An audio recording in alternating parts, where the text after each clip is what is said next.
Занадто вимогливі діти. Діти, підлітки, дорослі спортсмени – хто вони?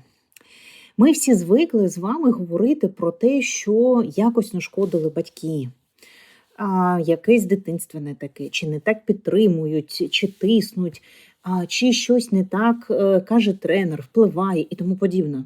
Але буває, реально буває, і зараз цього все більше і більше, коли нормальні тренера, які підтримують, які не критикують, які всіляко допомагають, нормальні батьки, є такий вираз «достатньо добрі батьки». Тобто вони що можуть, то роблять для своєї дитини. А дитина все одно емоційно не витримує тиск. Дуже легко сказати, що щось не так з тренером, щось не так з батьками, щось не так з суспільством і тому подібне. Але буває і інші варіанти. Коли сама по собі дитина, вона занадто вимоглива до себе. Особливо, якщо ми кажемо про підлітковий вік. Він взагалі окрашен тим, що підлітки все сприймають через чорно-біле бачення. Ще це гормональна перестройка. І вони внутрішньо, якщо в них все класно, це класно. Якщо в них щось погано, це не просто погано, воно просто в якомусь чорному все кольорі. Так от є такі занадто вимогливі до себе діти. Що це означає? Це означає, що саме там, де їм дуже важливо, вони від себе вимагають занадто високий результат, який неможливий. Він не може бути із реальності. Із реальності всі спортсмени помиляються, із реальності всі, здебільшого спортсмени програють і тому подібне. Із реальності буває таке, що спортсмен робить помилку за помилкою, таке також буває. І занадто вимогливі діти, вони дійсно ставлять собі нереалістичну планку. Коли ми починаємо працювати, і виявляється, що тренер підтримує, батьки підтримують, і що ж тоді?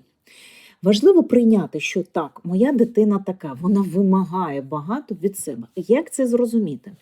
По-перше, це емоційні всплески. Емоційні всплески, коли в мене не виходить. Вони можуть дуже сильно картати себе, чи дуже сильно навіть картати суперника, тренера, чи щось треба змінювати.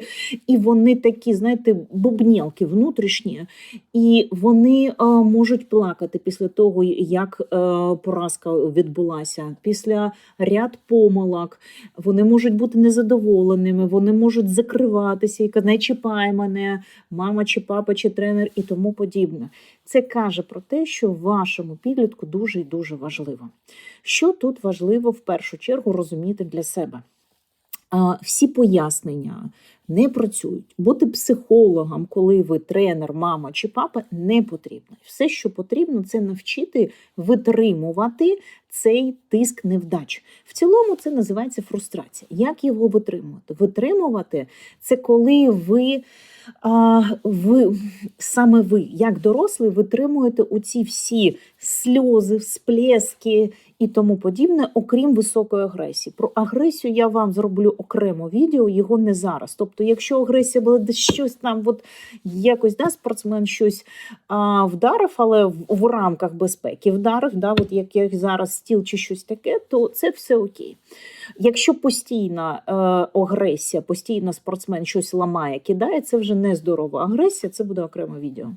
Так от, коли ваша дитина реально занадто занепокоюється результатом, тут важливо в першу чергу, єдине, що я вам дам, і найважливіше, це приєднуватися до її чи його почуттів. Перше, ми не забороняємо плакати, тому що саме завдяки сльозам психіка, коли перевантаження тим, що я так хочу, вона занадто мотивована, чи він, я так хочу, мені так потрібно. І коли психіка не витримує, це кульмінація через сльози. Ми не забороняємо сльози. І взагалі, батьки, відчепіться від цих сльоз. Тренера також. Коли ми починаємо казати, сильні не плачуть, залиште це в минулому віці. Зараз інші часи. Ваш спортсмен може плакати, ваш спортсмен може бути емоційним і тому подібне. Зараз виграють саме ті спортсмени, які проявляють свої емоції. Раніше саме так нас вчили. Дивись, якщо ти будеш плакати, всі інші будуть тебе не поважати, зчитувати слабким і тому подібне. Ваше завдання навпаки показати, мені все одно на інших, мені важливо йти, якщо ви батьки. Все одно на інших, також в рамках здорового, це не означає, що ви не зневажаєте інших. Це означає, що ти мені важливий. Хочеться плакати, плач, але йди і грай далі. Я знаю, що в тебе вийде. Ці сльози, вони в цілому, це психіка так справляється з надлишками почуттів. Коли цих почуттів занадто багато, і вони затаплюють вашу дитину. Їй може бути 10, 15, 18 років. Звісно, з 18 і старше психіка вже окріплюється. Пам'ятаємо, психіка формується, психіка нестабільна. До 18-20 років психіка формується і вона занадто ще вразлива. Тому якщо до 18 років ваш учень плаче, каже, ну я вже не можу, ну як так? Тобто ви бачите, що занадто висока вимога до себе, ви бачите, що ваша дитина критична, відчіпаємося від нормального тренера, якщо ви бачите, що він нормальний, відчіпаємось від себе, що я десь там колись не додала, вийшла зарано на роботу і тому подібне. Оце все нікому не потрібно і вам не допоможе. Навпаки, приєднуємося до почуттів вашої дитини, плаче, да, плач, ти так проживаєш. Твої сльози – це не означає, що ти слабкий. Не забороняйте, бо вразлива, емоційна, навіть давайте не вразлива, а чутлива – це велика різниця психіка. А зараз час, коли народжуються діти з більш чутливою психікою. Часи, коли діти народжувались з сильною, міцною психікою, трошки проходять. Зараз інші часи. І здебільшого в нас чутливі діти, які будуть в професійному спорті, тому важливо переглянути свій підхід до психології спорту, до того, як ви підходите. Ми не можемо підходити старими методами, як це було в мій час, але мені вже 40 років. Це коли до нас підходить, будь сильним, тримайся. Ні, зараз інші часи. Чим більше спортсмен проживає, да, він може проживати через почуття, через сльози, тільки red flag, оця висока гнівливість, яка повторюється. Отут вам прям потрібно, одразу кажу, беріть консультацію психолога, тут потрібно працювати і вам, батькам, і вашій дитині. Все інше, приєднуємося, вам не потрібен в цілому психолог до вашої дитини, і ви приєднуєтесь, да, сьогодні так. І ви не окреслюєте цей результат, ви не кажете, сьогодні погано, тобто ми не робимо якусь галочку, сьогодні так. Але здебільшого ти же справлявся. Чи ви взагалі нічого не кажете таку, я з тобою, я побуду з тобою. І спортсмен плаче. Неважливо, дівчинка чи хлопчик. Далі ви кажете про те, що сльози – це добре, ти так проживаєш. Бо ти відчуваєш, це круто, що ти відчуваєш. Далі буде, ми тренуємося далі. Тоді такий підліток чи така дитина відчуває, що перше, зі мною ці почуття проживають. Я нормальний, нормальна. І ви ще даєте великий шанс вашій дитині, коли їй буде туди далі, 15 плюс 16, почати вигравати. Бо здебільшого спортсмени, які тримаються, які сильні, вони в обличчям тримаються. Їх батьки кажуть, не треба плакати при всіх, бо всі будуть думати, що ти слабкий і тому подібне. Да? Якісь настанови, що робить підліток і дитина. Все це накопичується, а далі йде розрядка. Розрядка в віді того, що через деякий час у спортсмена навіть перед змаганнями може бути панічна атака. Чого? Та тому що спортсмен це занадто запихував, емоції нікуди не діваються, особливо болючі емоції. І коли ви як тренер, як батьки, ви добрий тренер, не треба шукати ніяких травм, що щось не так ви подивилися, не так ви підтримали. Але є одне, що ви забороняли щось, проживати ці почуття. І вони накопичуються. Спробуйте заборонити ходити до туалета. Ми обкакаємося, обпісюємося. Те ж саме. Спортсмен може тримати, бо психіка накопичує довго. А потім, коли воно накопичується, ця от банка шампанського. В цілому в психіці це називається істощена нервова система. Істощена нервова система потребує психіатра, медикаментозного лікування. В цілому зі спортом, скоріш за все, ви можете попрощатися і лікувати вашу дитину. Навіщо? Навіщо ми самі собі ламаємо руки і ноги? Приймаємо, що час зараз інший. Час от таких сильних, які тримаються, він майже вийшов. Да, спортсмен проживає. Він може проживати це через сльози, він може проживати це через те, що він замикається. Головне, дивіться, це замкнутість довга, ну тобто на 2 тижні все, це ред флаг, ми вже щось не то, СОС до психолога йдемо, підліткового, дитячого, неважливо. Якщо це просто деякий час після змагань, коли кажуть, не чіпай мене, ну ні, окей, я можу з тобою побути, а поїхали, побудь з нами в кафе, да, от важливо трошки, да, от так от в гарному сенсі розшатувати і перенаправляти психіку. Ми їдемо в кафе, ми не будемо тебе чіпати, побудь просто з нами. І ви даєте йому чи їй змогу відволікатися, але ви не чіпаєте, ви не дивитесь, ну що, відійшов, не відійшов. Ваше завдання бути поруч. Бути поруч. І тоді, що ви робите? Ви зміцнюєте цю психіку, яка чутлива, яка вимоглива, яка ще не справляється, що я нормальний, все нормально, я можу проживати, і в цьому проживати я не сам. Є почуття, які важливо проживати не самому. І це почуття, як страх іноді буває, страх я розчарував. Ніколи ваш підліток вам не скаже, мама, я розчарував тебе. Ніколи. Вони так кажуть на консультаціях, але вам вони не скажуть. І вони закриваються, і ви відходите дуже часто, ви не розумієте, як себе поводити, чи мені казати, ну скільки можна, чи хватить плакати, бо ви також не залізні.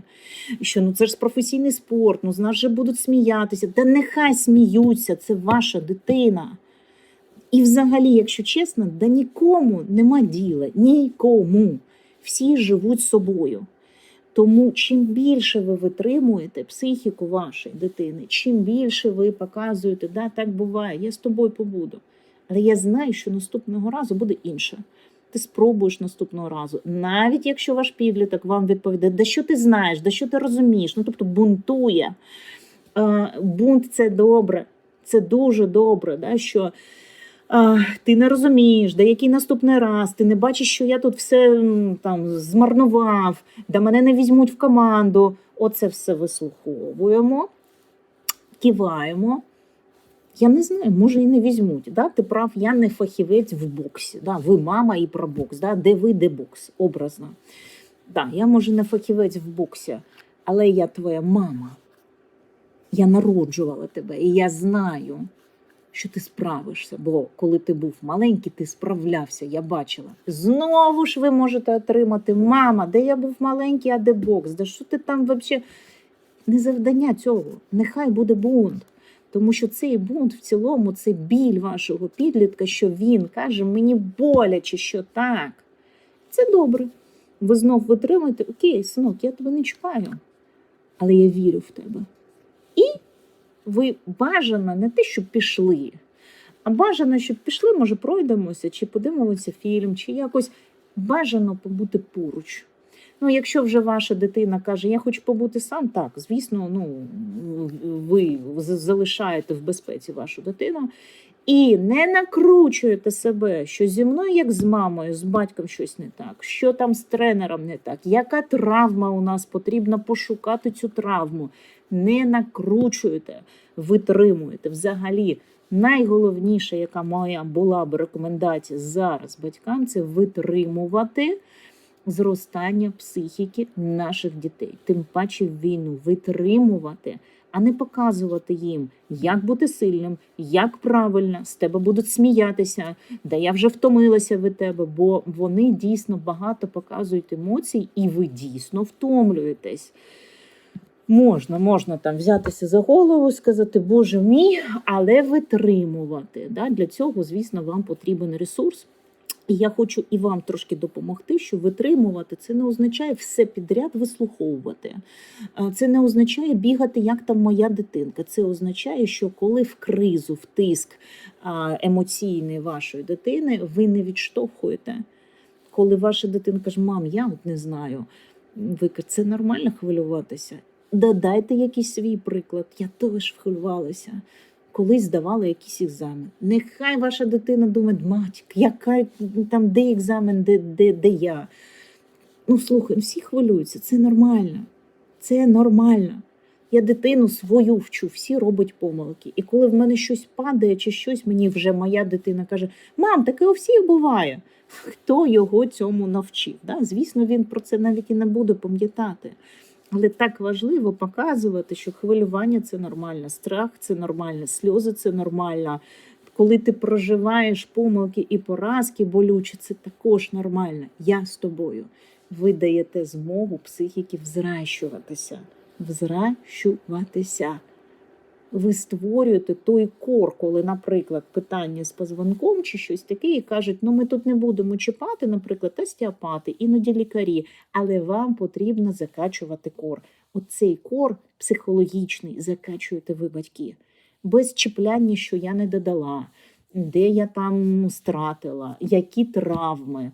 Якщо тренер більш-менш виконує все, що виконує, а він не повинен бути психологом, лікарем, мотиватором, все добре, не чіпляємося до тренера, витримуємо психіку, і ви побачите великий результат. Він може бути навіть не в тому, що ваша дитина стане чемпіоном. Саме великий результат – це формування здорової психіки, яка вміє фруструватися, яка вміє під тиском витримувати і не падати. Я не такий, я нічтожество, якщо не виконав там якийсь норматив, я гірший, якщо там я програв. Найголовніше взагалі ціль великого спорту не медаль. Медаль – це наслідки, які можуть бути, а можуть не бути. Найголовніша ціль – це формування сильної, здорової психіки. Тому вперед витримуємо, забуваємо часи сильних а-ля спортсменів. Вони залишаються. Наші спортсмени зараз так, більш чутливі, але це не означає, що вони слабкі. Це означає, що вони більш емоційно проживають поразку, помилку і тому подібне. Але це не означає, що вони не можуть бути професіоналами. А ось якраз цей психологічний кор створюємо ми з вами. Тренер, батьки, спортивні психологи, саме ми, де вони формуються, їх психіка доформовується, і потім ми маємо достатньо сильних психологічно спортсменів, які можуть витримувати тиск. І далі по життю вони також це несуть. Успіхів вам, терпіння і вам ресурсу, тренерам і батькам, бо витримувати це все вам.